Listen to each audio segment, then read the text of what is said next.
2026-27 ఆర్థిక సంవత్సరానికి సంబంధించి భారత వృద్ధి రేటు అంచనాలను ప్రపంచ బ్యాంకు స్వల్పంగా 6.6% పెంచింది. జీఎస్టీ రేట్ల తగ్గింపు వల్ల ఆర్థిక సంవత్సరం ప్రారంభంలో వినియోగదారుల డిమాండ్ పెరిగినప్పటికీ మధ్యప్రాచ్య సంక్షోభం వృద్ధిని దెబ్బతీసే అవకాశం ఉందని తెలిపింది.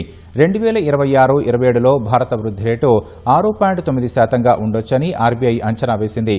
Organisation of economic cooperation development OECD మాత్రం 6.1%గా ఉంటుందని తెలిపింది.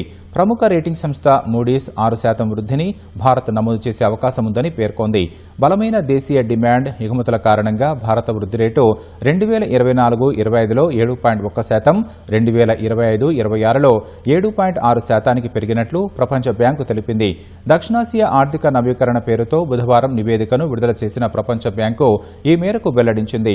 తక్కువ ద్రవ్యోల్బణం, జీఎస్టీ సరళీకరణల వల్ల ప్రైవేటు వినియోగ వృద్ధి బలంగా ఉందని తెలిపింది. అయితే మధ్యప్రాచ్య వివాదం సృష్టించిన అవరోధాల వల్ల ప్రస్తుత ఆర్థిక సంవత్సరంలో వృద్ధి రేటు 6.6%గా ఉంటుందని అంచనా వేసింది.